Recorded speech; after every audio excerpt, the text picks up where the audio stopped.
नमस्कार साथियों, मैं हूं चरण सिंह राजपूत और आप देख रहे हैं फाइट फॉर राइट। आज हम बात करेंगे देश के मीडिया की जिम्मेदारी की, मीडिया की जवाबदेही की और मीडिया के जो काम करने के तरीके हैं उस बारे में। तो साथियों, ये माना जाता है कि देश में भारतीय मीडिया का जो जन्म हुआ है वो आजादी का जो स्वतंत्रता संग्राम हुआ है उसकी कोख से हुआ है।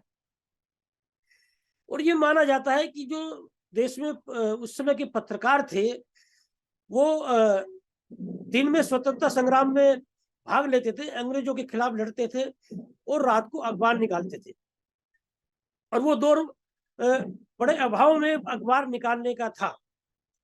और ये माना जाता था कि लोग जैसे एक फटा हुआ कपड़ा जो है सिल कर पहना जाता है, ऐसे ही जो है लोग तरह तरह के संसाधन जुटाकर अभाव में भी अखबार निकालते थे, जो देश और समाज के लिए जो है वो अखबार एक बड़ा माध्यम बनते थे। और उस समय अखबारों की जो एक बहुत बड़ी कदर थी और उसमें पत्रकारों की भी कदर थी। तो ये माना जाता था कि मीडिया जो है या पत्रकार जो है वो देश समाज के प्रति समर्पित होकर एक तरह से समाज सेवा के रूप में मीडिया के इस कार्य को देखा जाता था। ये हमारे देश की धारणा रही थी और लंबे समय तक जो है देश के पत्रकार, एक से दिग्गज पत्रकार जो है वो देश समाज के लिए अपनी कलम का इस्तेमाल करते रहे। और वो लोग थे कि उनके अंदर एक जुनून था कि किसी भी तरह से देश समाज के लिए काम करना है। और यदि मीडिया का जन्म आजादी की लड़ाई की कोख से हुआ है तो ये माना जा सकता है कि अन्याय के खिलाफ हुआ है, सरकारों के खामियों को गिनाने के लिए हुआ है। सरकार यदि गलत काम करती है उसे उसकी जिम्मेदारी और जवाबदेही का एहसास कराने के लिए हुआ है। इसमें कहीं से दो राय नहीं कि इस देश में मीडिया ने बड़े बदलाव कराए हैं। यहाँ तक कई सरकारें भी धराशायी हुई है इस कलम के माध्यम से, इस मीडिया के माध्यम से। और यदि आज हम भारतीय मीडिया की बात करें, बात करनी इसलिए जरूरी है कि हम लोग जो चर्चा करते हैं, लोगों की जो धारणाएं बनती है, चौपालों पर जो चर्चा होती है, घरों में जो चर्चा होती है, वो एक जो मीडिया है उसे ही आधार बनाकर होती है। मतलब हम अखबार में पढ़ेंगे या टीवी चैनल पर देखेंगे, उसी के आधार पर हम लोग चर्चा करते हैं। लेकिन मीडिया क्या कर रहा है? आज स्थिति ये है कि अधिकतर जो मीडिया हाउस हैं वो उन पूंजीपतियों के हैं जो सरकार से मिले हुए हैं, जिनके धंधे सरकार के रहमो करम पर चल रहे हैं। तो आप समझ लीजिए देश का मीडिया क्या कर रहा है। देश का मीडिया का आज की तारीख में काम सरकार जो मीडिया को जिस रूप में इस्तेमाल करना चाहती है, अपना एजेंडा लागू कराना चाहती है, तो वो काम कर रहा है।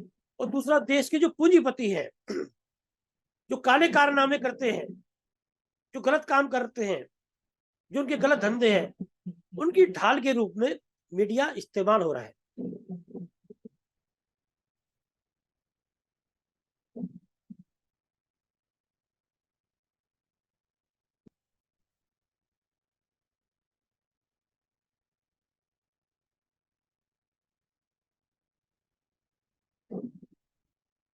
ऐसे में प्रश्न ये उठता है कि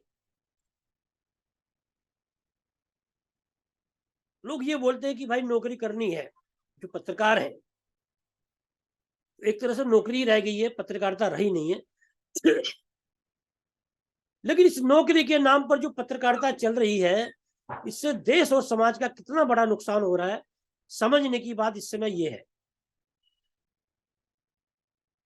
अभी हाल में बाबा बागेश्वर का मामला चल रहा है और जिस तरह से मीडिया ने भूमिका निभाई है इसमें,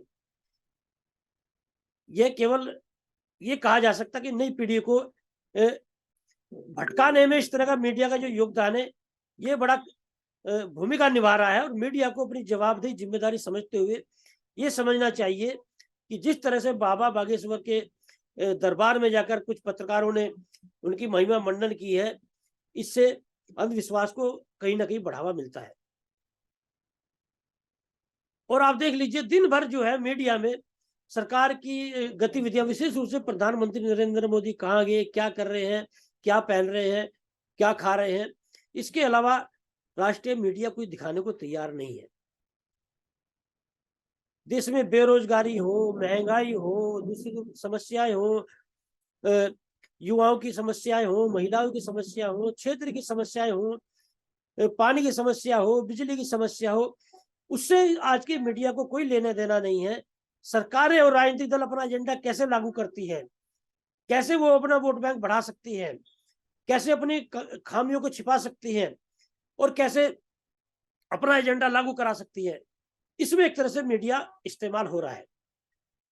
और जो अपने को बहुत बड़े देश का पत्रकार मानते हो है, मैं आज नाम लेकर बोलना चाहूंगा कि चाहे वो रजत शर्मा हो, चाहे सुदीप चौधरी हो, दीपक चौरसिया हो, आपका ओम कश्यप हो, श्वेता सिंह हो, मतलब जितने भी बड़े पत्रकार हैं, यदि वो आज अपने एक आत्म मंथन करें,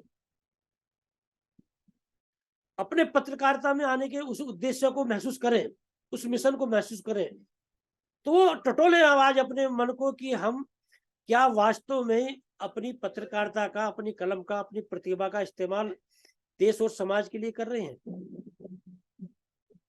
मैं मान सकता हूं जो लोग अभाव में हैं, जिन्हें अपने बच्चे पालने हैं, वो कहीं समझौता कर सकते हैं, लेकिन मैं जिन लोगों के नाम ले रहा हूं, ये आज की तारीख में करोड़पति है, इनके पास किस चीज की कमी है?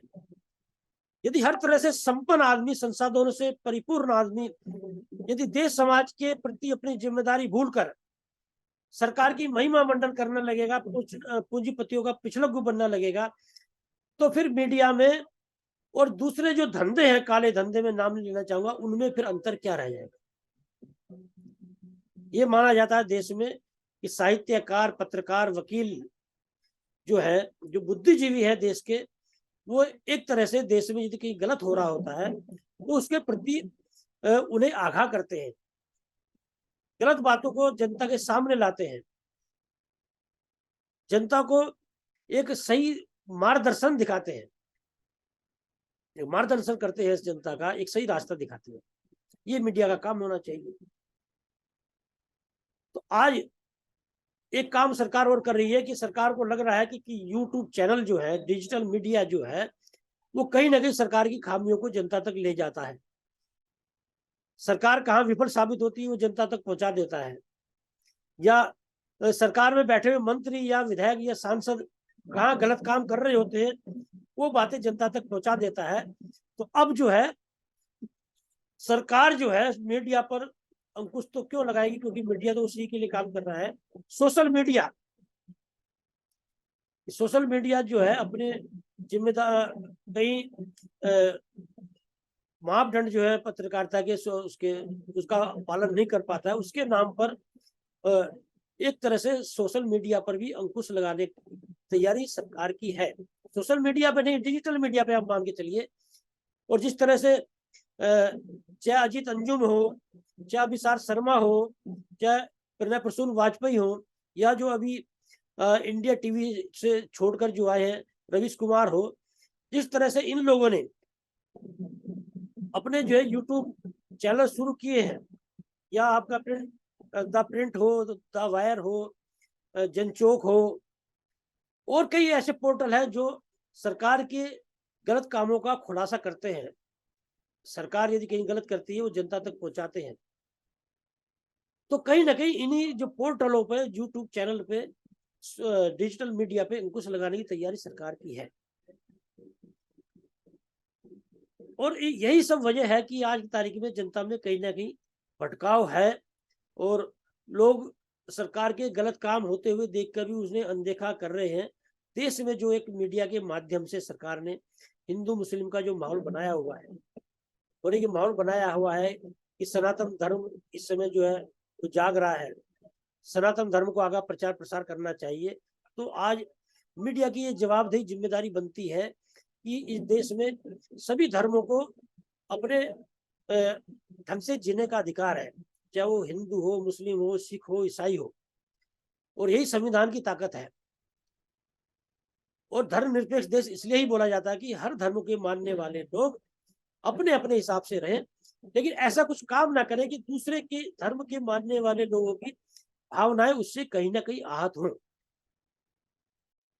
तो साथियों, आज मीडिया पर बोलने का मेरा मकसद ये है कि मीडिया की जवाबदेही जिम्मेदारी देश में ऐसी है कि उससे समाज का नया निर्माण होता है और समाज का एक तरह से मीडिया जो है वो एक तरह से मार्गदर्शक भी होता है और मीडिया के जो है एक तरह से रास्ता भी दिखाता है सरकार को लड़ने के लिए।